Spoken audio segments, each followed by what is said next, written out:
Capítulo 16. O Cálice de Fogo. Eu não acredito!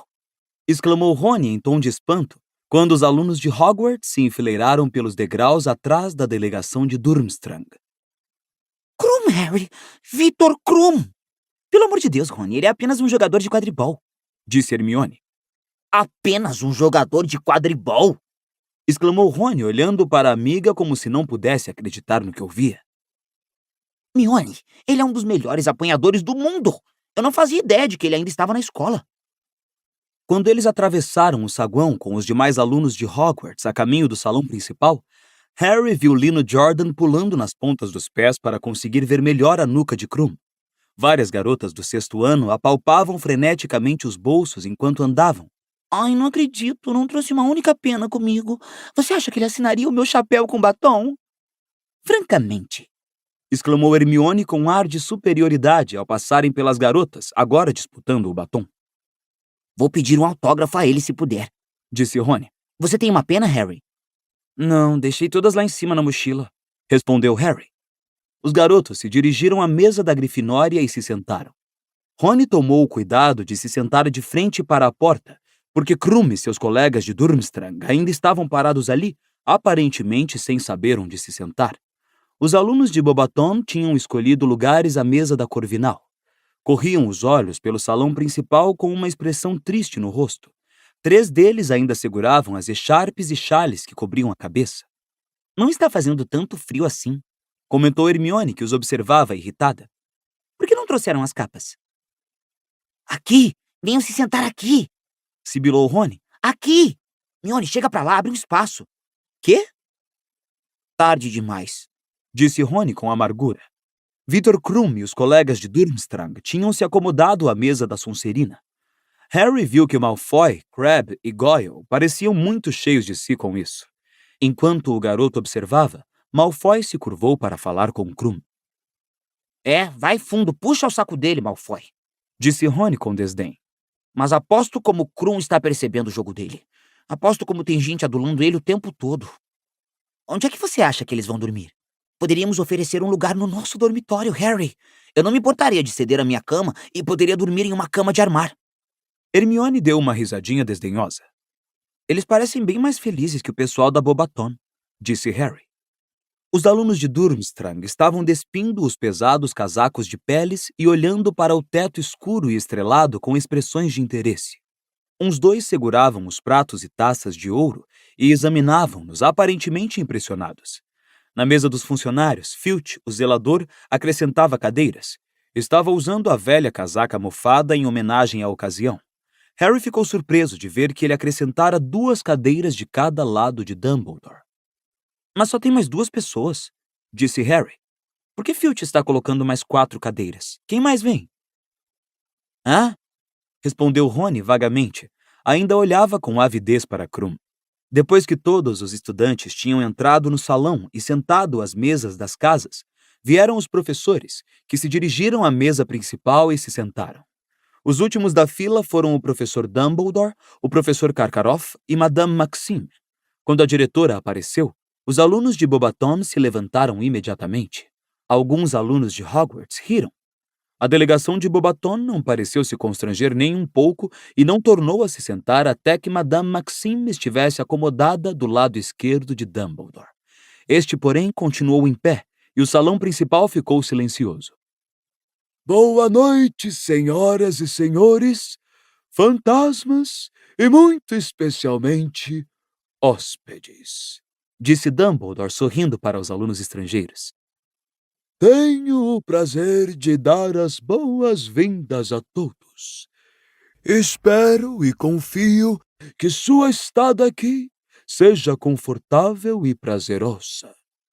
Uma das garotas de Beauxbaton, ainda segurando o chale na cabeça, deu uma inconfundível risadinha de zombaria. Ninguém está obrigando você a ficar, murmurou Hermione com raiva. O torneio será oficialmente aberto no fim do banquete, disse Dumbledore. Agora convido todos a comer, beber e se fazer em casa. Ele se sentou E Harry viu Karkaroff se curvar na mesma hora para a frente e iniciar uma conversa com o diretor. As travessas diante dele se encheram de comida como de costume. Os elfos domésticos na cozinha pareciam ter se excedido. Havia uma variedade de pratos à mesa que Harry jamais vira, inclusive alguns decididamente estrangeiros. Que é isso?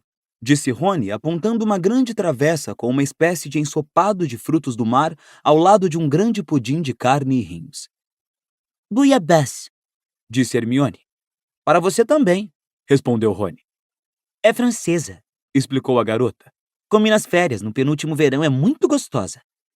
Acredito. Retrucou Rony, servindo-se de chouriço de sangue.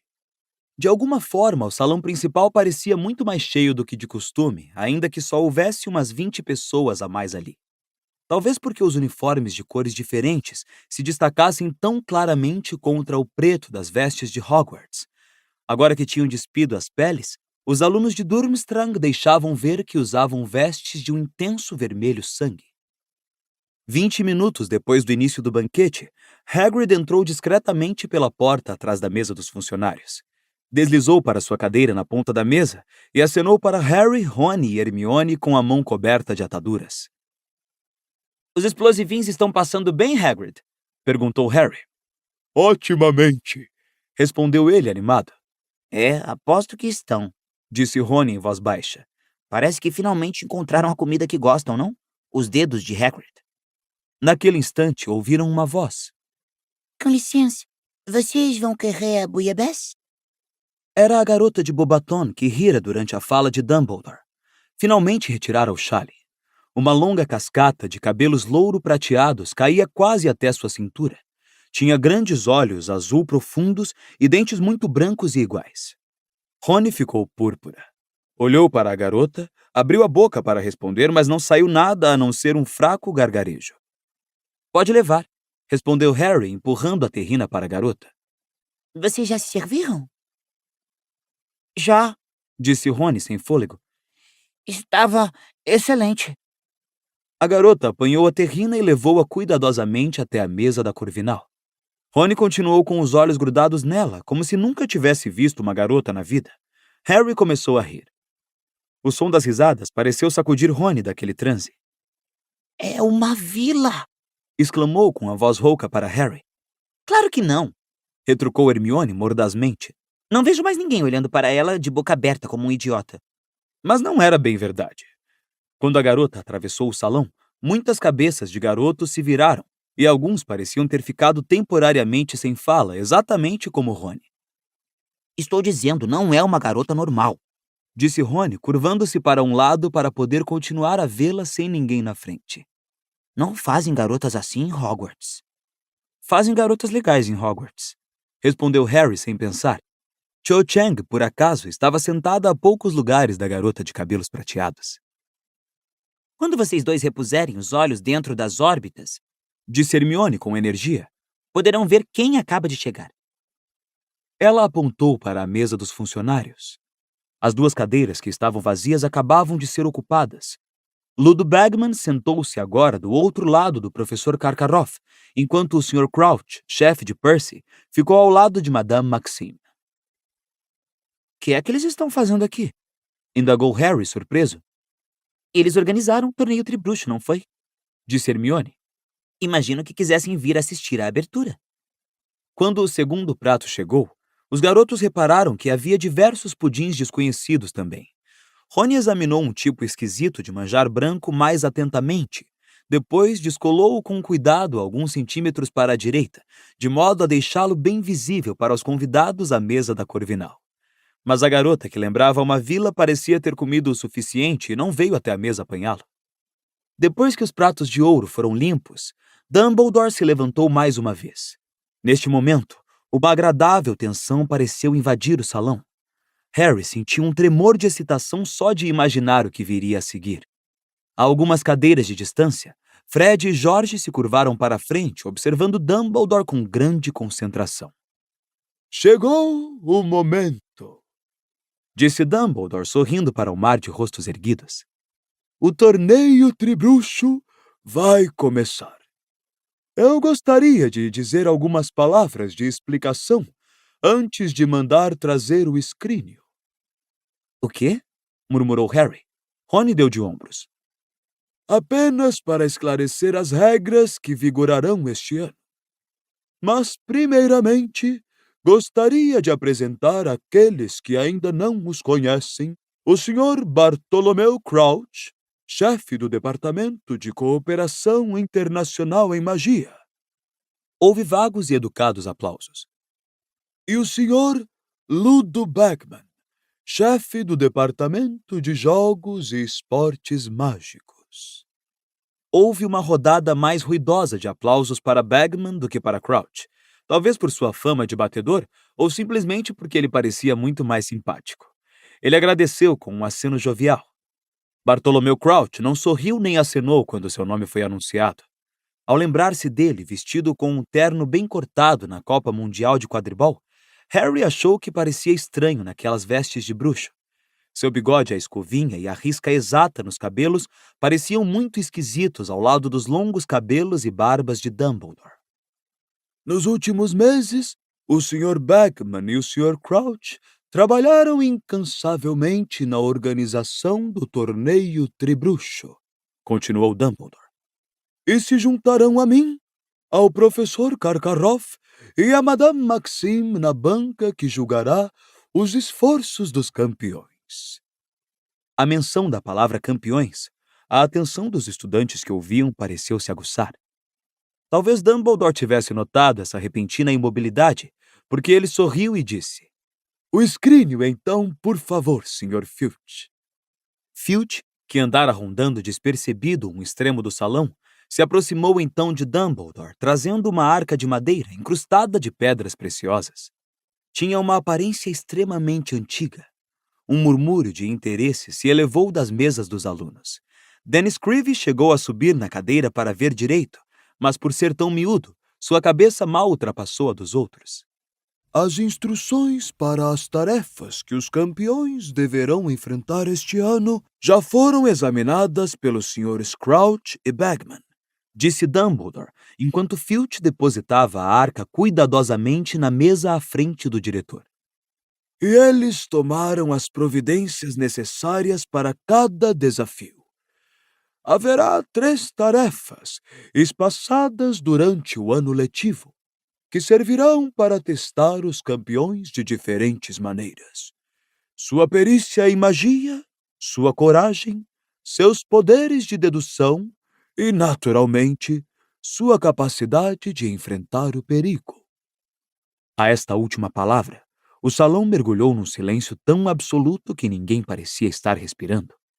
Como todos sabem, 3 campeões competem no torneio, continuou Dumbledore calmamente. Um de cada escola. Eles receberão notas por seu desempenho em cada uma das tarefas do torneio. E aquele que tiver obtido o maior resultado no final da 3ª tarefa ganhará a taça Tribruxo. Os campeões serão escolhidos por um juiz imparcial, o Cálice de Fogo.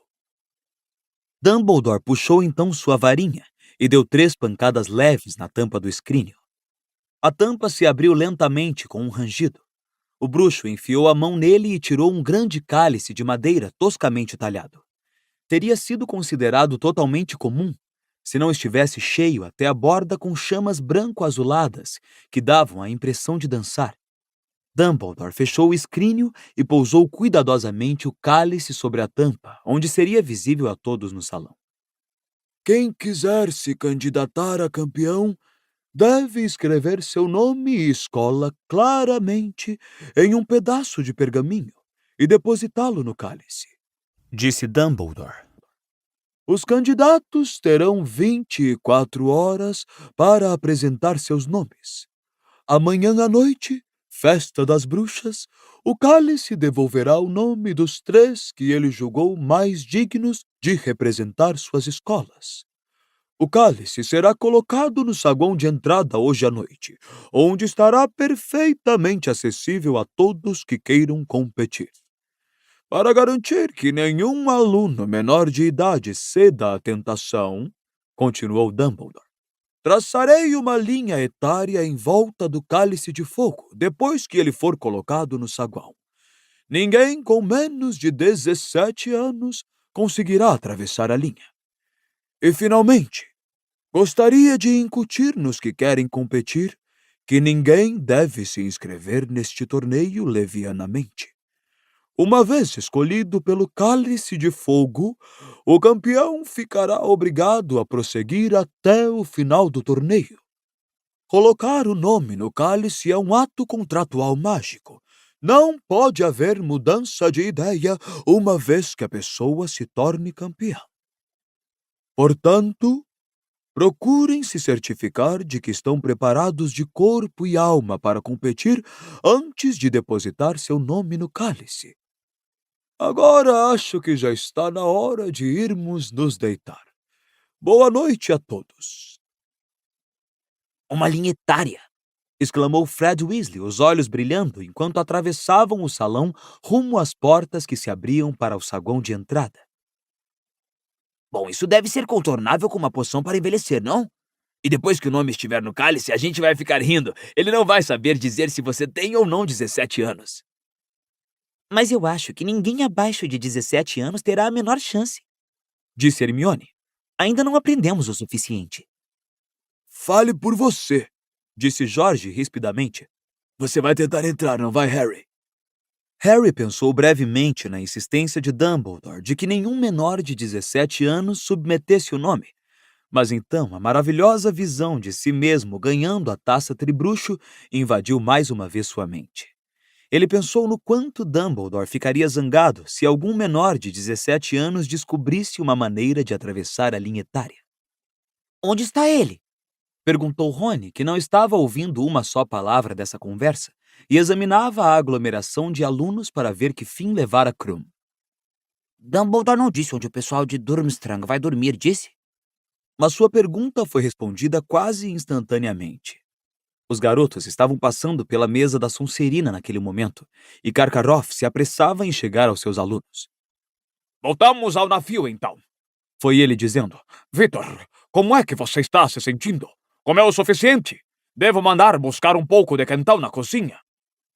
Harry viu Krum sacudir negativamente a cabeça e tornar a vestir as peles. Professor, eu gostaria de beber um pouco de vinho, disse outro garoto de Durmstrang, esperançoso.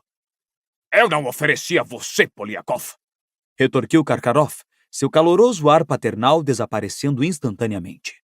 Fecho que derramou comida nas festes outra vez, moleque porcalhão. Karkaroff lhe deu as costas e conduziu os alunos para fora, chegando à porta no mesmo momento em que Harry, Rony e Hermione. Harry parou para deixá-lo passar primeiro. Obrigado, disse Karkaroff, olhando distraído para o garoto. E então o bruxo estacou. Tornou a virar a cabeça para Harry e encarou-o como se não pudesse acreditar no que via. Atrás do diretor, os alunos de Durmstrang pararam também. Os olhos de Karkaroff percorreram lentamente o rosto de Harry e se detiveram na cicatriz. Os alunos de Durmstrang miraram Harry cheios de curiosidade também. Pelo canto do olho, o garoto viu que alguns faziam cara de terem finalmente entendido. O garoto que sujara as vestes de comida cutucou uma colega ao seu lado e apontou abertamente para a testa de Harry. É o Harry Potter, sim, disse alguém com um rosnado às costas deles. O professor Karkaroff virou-se completamente.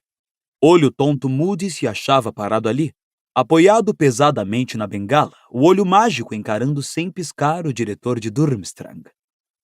A cor se esvaiu do rosto de Karkaroff enquanto Harry observava a cena.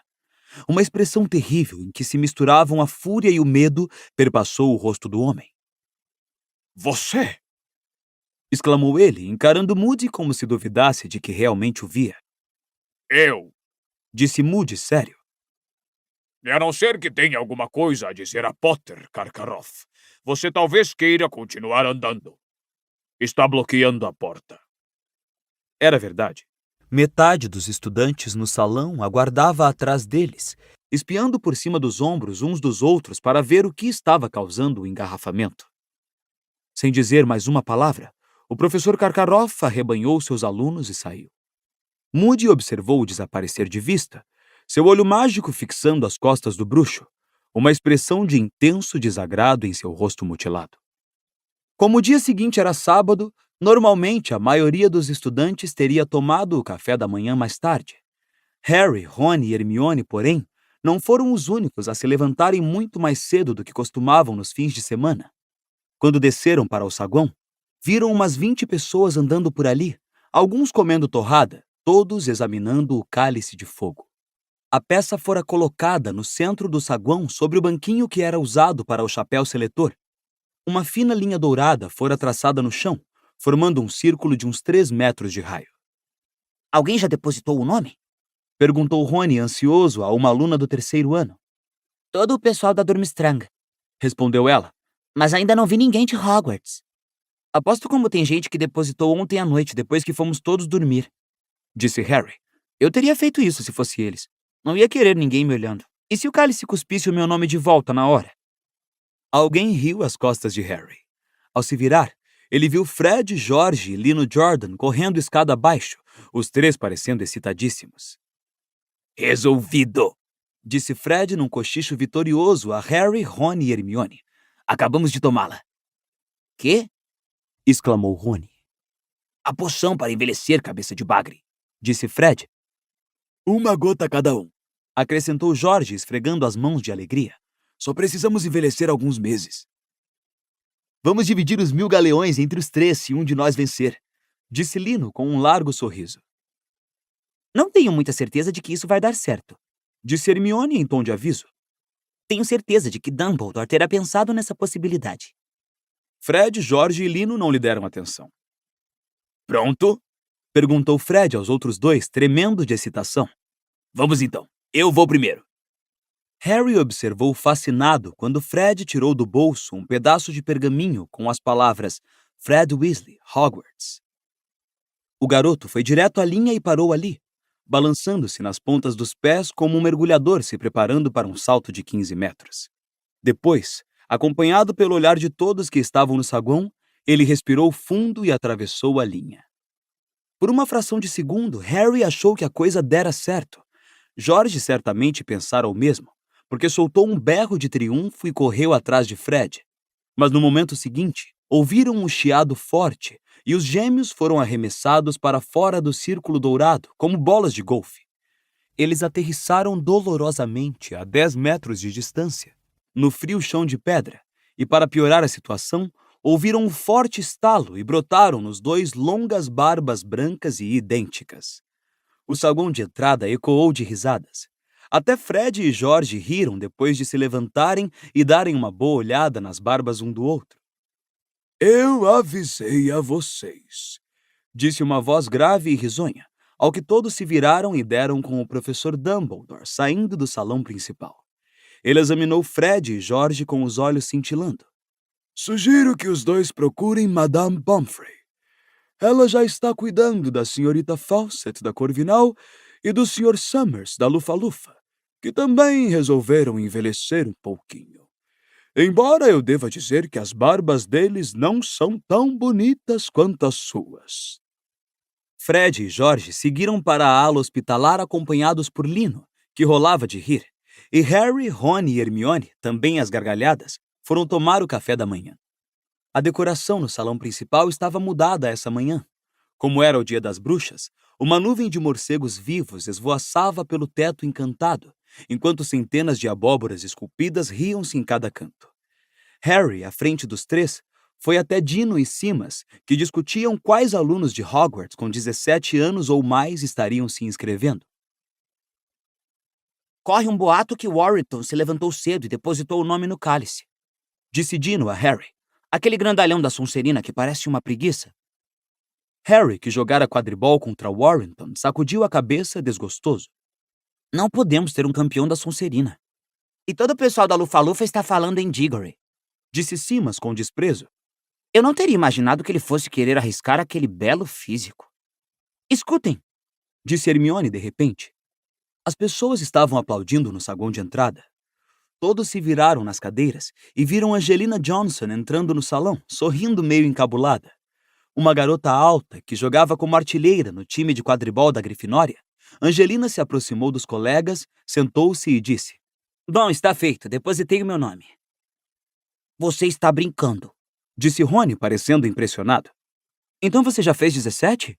Perguntou Harry. Claro que sim. Você está vendo alguma barba? Respondeu Rony. Fiz anos na semana passada. Disse Angelina. Fico feliz que alguém da Grifinória esteja concorrendo. Comentou Hermione. Espero sinceramente que você seja escolhida, Angelina. Obrigada, Hermione. Agradeceu Angelina, sorrindo para ela. É melhor você que o Zé Bonitinho, Diggory. Disse Simas, fazendo vários alunos da Lufa-Lufa que passavam pela mesa amarrarem a cara para ele. Então, o que é que vocês vão fazer hoje? Perguntou Rony a Harry e Hermione quando saíam do salão depois do café. Ainda não fomos visitar o Hagrid, lembrou Harry. Ok, desde que ele não nos peça para doar uns dedos aos explosivins. Uma expressão de grande excitação surgiu de repente no rosto de Hermione. Acabei de me tocar. Ainda não pedi ao Hagrid para se alistar no FALE. Disse ela, animada. Me esperem aqui enquanto dou uma corrida lá em cima para apanhar os distintivos. Qual é a dela? Exclamou Rony exasperado quando Hermione saiu correndo escada acima. Ei, Rony, disse Harry de repente. É a sua amiga. Os alunos de Bobaton entravam no castelo vindo dos jardins, entre eles a garota Vila. O pessoal aglomerado à volta do cálice se afastou para deixá-los passar, observando-os ansiosos. Madame Maxime entrou atrás dos alunos e organizou-os em fila. Um a um, eles atravessaram a linha etária e depositaram seus pedaços de pergaminho nas chamas branco-azuladas. A cada nome inscrito, o fogo se avermelhava e faiscava por um breve instante.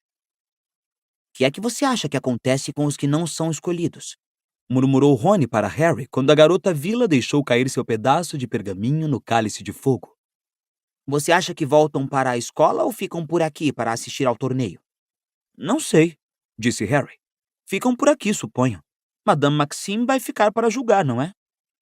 Depois que os alunos de Bobaton se inscreveram, Madame Maxime levou-os de volta aos jardins. Onde é que eles estão dormindo, então? Perguntou Rony, chegando até as portas de entrada e acompanhando-os com o olhar. Um ruído de chocalho às costas dos dois anunciou a reaparição de Hermione com a caixa de distintivos do FALE. Ah, bom, vamos logo, disse Rony, e desceu aos saltos os degraus de pedra, mantendo os olhos fixos na garota Vila, que a essa altura já estava no meio do jardim com a diretora. Ao se aproximarem da cabana de Hagrid na orla da Floresta Proibida, o mistério dos dormitórios dos alunos de Bobaton se esclareceu. A enorme carruagem azul clara em que haviam chegado fora estacionada a menos de 200 metros da porta da cabana de Hagrid, e eles estavam embarcando nela. Os cavalos elefânticos que puxavam a carruagem pastavam agora em um picadeiro improvisado montado a um lado. Harry bateu na porta de Hagrid e os latidos retumbantes de canino responderam imediatamente. Até que enfim! Saudou-os Hagrid quando abriu a porta e viu quem batia. Achei que vocês tinham esquecido onde eu morava. Estivemos realmente ocupados, Hermione começou a dizer, mas parou de chofre encarando Hagrid, aparentemente sem saber o que dizer. Hagrid estava usando seu melhor e horroroso terno de tecido marrom peludo, com uma gravata amarela e laranja. Mas isto não era o pior. Ele evidentemente tentara domesticar os cabelos, usando uma grande quantidade de um produto que parecia graxa para eixo de rodas. Estavam agora alisados em 2 molhos. Talvez ele tivesse tentado fazer um rabo de cavalo como o de Guy, mas descobrira que tinha cabelo demais. O penteado realmente não combinava nadinha com Hagrid. Por um instante, Hermione mirou-o de olhos arregalados. Depois, obviamente decidindo não fazer comentários, disse: Onde estão os explosivins? Lá fora, no canteiro de abóboras, respondeu Hagrid alegre.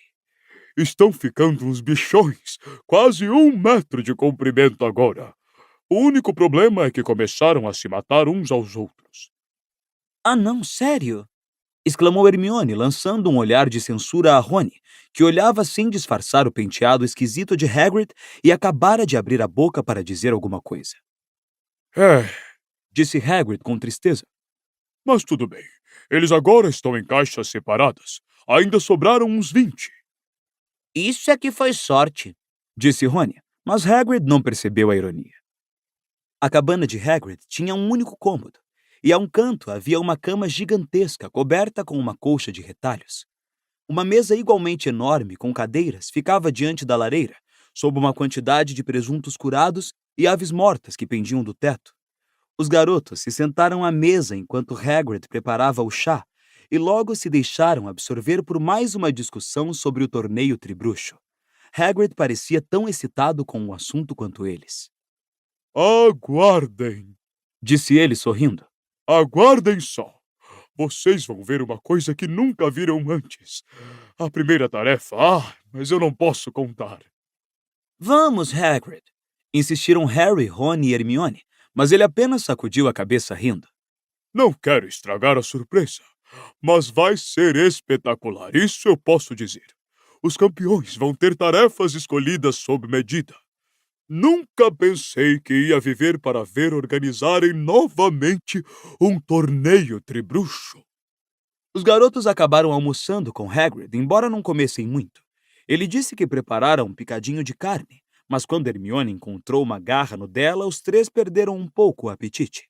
Mas se divertiram tentando fazer Hagrid contar as tarefas que haveria no torneio, especulando quais dos inscritos seriam provavelmente escolhidos para campeões e imaginando se Fred e George já teriam perdido as barbas. Uma chuva leve começara a cair lá pelo meio da tarde. Foi muito gostoso sentarem ao pé da lareira e escutar as gotas de chuva tamborilando de leve na janela, vendo Hagrid cerzir suas meias enquanto discutia com Hermione sobre os elfos domésticos, porque ele se recusou terminantemente a entrar para o FALE quando a garota lhe mostrou os distintivos. Seria fazer a eles uma maldade enorme, Hermione. Disse sério enquanto trabalhava com uma enorme agulha de osso enfiada com uma linha de cerzir amarela. Faz parte da natureza deles cuidar dos seres humanos. É disso que eles gostam, entendem? Você os faria infelizes se tirasse o trabalho deles e os insultaria se tentasse lhes pagar um salário. Mas Harry libertou o Dobby e ele foi à lua de tanta felicidade. Disse Hermione. E ouvimos dizer que ele está exigindo salário agora. Tudo bem. Tem aberrações em toda a espécie da natureza. Não estou dizendo que não haja elfo esquisito que aceite a liberdade, mas você jamais convenceria a maioria deles a concordar com isso. Não, nada feito, Hermione. Hermione pareceu ficar realmente contrariada e guardou a caixa de distintivos no bolso da capa. Lá pelas 5 horas começou a escurecer, e Rony, Harry e Hermione decidiram que já era hora de voltar ao castelo para a festa do Dia das Bruxas, e, o que era mais importante, para o anúncio de quem seriam os campeões das escolas. Vou com vocês, Disse Hagrid, deixando o cerzido de lado. Me deem 1 segundo. Ele se levantou, foi até a cômoda ao lado da cama e começou a procurar alguma coisa nas gavetas. Os garotos não prestaram muita atenção, até que um fedor realmente horrível chegou às suas narinas. Tossindo, Rony perguntou: Hagrid, que é isso? Hã? exclamou Hagrid, virando-se com um enorme frasco na mão. Você não gostou? Isso é loção de barba? Perguntou Hermione com um tom de voz levemente chocado. Eau de Cologne. Murmurou Hagrid. Ele ficou vermelho. Talvez seja um pouco demais. Disse, meio impaciente. Vou tirar, esperem aí. Ele saiu desajeitado da cabana e os garotos o viram lavar-se vigorosamente no barril de água ao lado da janela. Eau de Cologne? Repetiu Hermione, surpresa. Hagrid? E qual é a explicação para os cabelos e o terno dele? Perguntou Harry em voz baixa. Olhem lá! Exclamou Rony de repente, apontando para fora da janela. Hagrid acabara de se aprumar e se virara. Se ficara vermelho antes, não era nada comparável ao que estava acontecendo agora.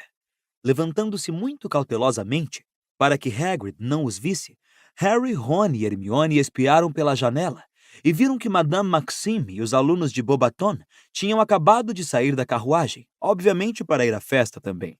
Os garotos não conseguiam ouvir, mas Hagrid estava falando com a diretora com os olhos embaçados e uma expressão de arrebatamento que Harry só notara nele uma única vez, quando admirava o filhote de dragão Norberto. Ele está indo com ela para o castelo, Disse Hermione indignada. Pensei que ele estava nos esperando. Sem lançar sequer um olhar à cabana, Hagrid foi subindo pelo gramado com Madame Maxime, e os alunos de Bobaton seguiam em sua cola, quase correndo para acompanhar os passos enormes dos dois. Ele está caído por ela, Comentou Rony, incrédulo. Bom, se eles tiverem filhos, vão marcar um recorde mundial. Aposto como um bebê deles iria pesar 1 tonelada. Os três saíram da cabana sozinhos e fecharam a porta ao passar. Estava surpreendentemente escuro do lado de fora. Puxando as capas mais para junto do corpo, eles subiram pelos gramados da propriedade. Ah, são eles! Olhem lá! Sussurrou Hermione. A delegação de Durmstrang seguia do lago para o castelo. Victor Krum caminhava ao lado de Karkaroff e os outros os acompanhavam em pequenos grupos. Rony observou Krum excitado, mas o jogador nem olhou para os lados ao alcançar as portas do castelo um pouco à frente de Hermione, Rony e Harry, andando sempre reto. Quando os três amigos entraram, o salão iluminado por velas estava quase cheio. O cálice de fogo fora mudado de lugar. Agora se encontrava diante da cadeira vazia de Dumbledore, à mesa dos professores. Fred e George, novamente de cara lisa, pareciam ter aceitado o desapontamento muito bem. Espero que seja Angelina, Disse Fred quando Harry, Rony e Hermione se sentaram. Eu também. Disse Hermione sem fôlego. Bom, vamos saber daqui a pouco. A festa das bruxas pareceu durar muito mais do que habitualmente. Talvez porque fosse o segundo banquete em 2 dias, Harry não pareceu interessado na comida preparada com extravagância tanto quanto das outras vezes. Como todas as pessoas no salão, a julgar pelas constantes espichadas de pescoços, as expressões impacientes nos rostos, o desassossego de todos que se levantavam para ver se Dumbledore já acabara de comer, Harry simplesmente queria que os pratos fossem retirados e os nomes dos campeões anunciados. Depois de muito tempo, os pratos voltaram ao estado de limpeza inicial. Houve um aumento acentuado no volume dos ruídos no salão, que caiu quase instantaneamente quando Dumbledore se ergueu. A cada lado dele, o professor Karkaroff e Madame Maxime pareciam tão tensos e ansiosos quanto os demais. Ludo Bagman sorria e piscava para vários alunos. O Sr. Crouch, porém, parecia bastante desinteressado, quase entediado.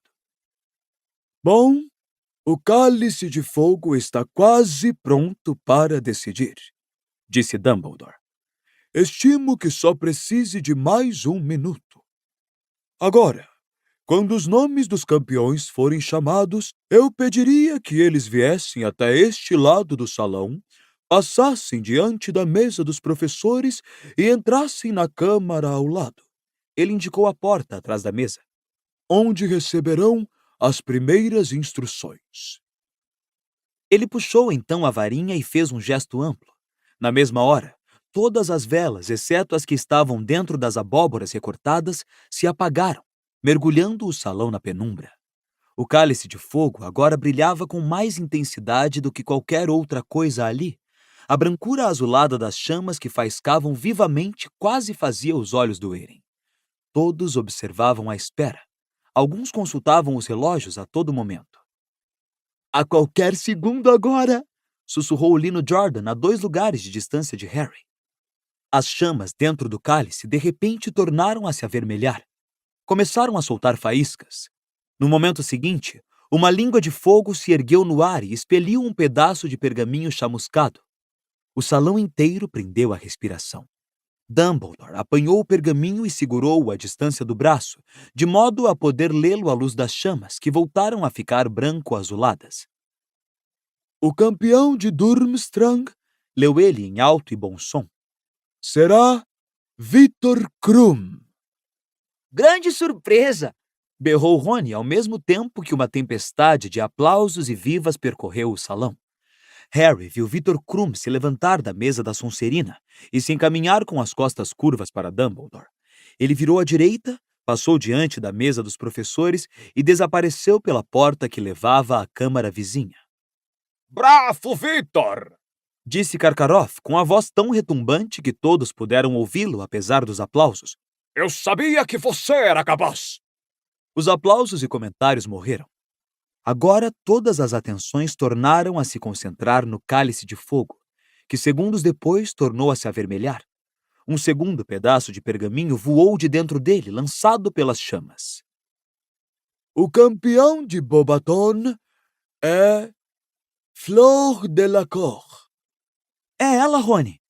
Gritou Harry quando a garota, que parecia uma vila, levantou-se graciosamente, sacudiu a cascata de cabelos louro-prateados para trás e caminhou impetuosamente entre as mesas da Corvinal e da Lufa-Lufa. Ah, olha lá. Eles estão desapontados. Disse Hermione, sobrepondo sua voz ao barulho e indicando com a cabeça o resto da delegação de Bobaton. Desapontados era dizer pouco, pensou Harry. Duas das garotas que não tinham sido escolhidas debulhavam-se em lágrimas e soluçavam com as cabeças deitadas nos braços. Quando Fleur Delacour também desapareceu na câmara vizinha, todos tornaram a fazer silêncio. Mas desta vez, foi um silêncio tão pesado de excitação que quase dava para sentir seu gosto. O campeão de Hogwarts é o próximo. E o cálice de fogo ficou mais uma vez vermelho. Jorraram faíscas dele. A língua de fogo ergueu-se muito alto no ar e de sua ponta Dumbledore tirou o terceiro pedaço de pergaminho. O campeão de Hogwarts Anunciou ele. é Cedrico Diggory. Não! Exclamou Rony em voz alta, mas ninguém o ouviu exceto Harry. A zoeira na mesa vizinha era grande demais. Cada um dos alunos da Lufa-Lufa ficou de pé, gritando e sapateando quando Cedrico passou por eles, um enorme sorriso no rosto, e se encaminhou para a câmara atrás da mesa dos professores. Na verdade, os aplausos para Cedrico foram tão longos que passou algum tempo até que Dumbledore pudesse se fazer ouvir novamente. Excelente! Exclamou Dumbledore feliz quando finalmente o tumulto serenou. Muito bem. Agora temos os nossos 3 campeões. Estou certo de que posso contar com todos, inclusive com os demais alunos de Bobaton e Durmstrang, para oferecer aos nossos campeões todo o apoio que puderem. Torcendo pelos seus campeões, vocês contribuirão de maneira muito real. Mas Dumbledore parou inesperadamente de falar, e tornou-se óbvio para todos o que o distraíra. O fogo no cálice acabara de se avermelhar outra vez. Expeliu faíscas. Uma longa chama elevou-se subitamente no ar e ergueu mais um pedaço de pergaminho. Com um gesto aparentemente automático, Dumbledore estendeu a mão e apanhou o pergaminho. Ergueu-o, e seus olhos se arregalaram para o nome que viu escrito. Houve uma longa pausa, durante a qual o bruxo mirou o pergaminho em suas mãos, e todos no salão fixaram o olhar em Dumbledore. Ele pigarreou e leu. Harry Potter.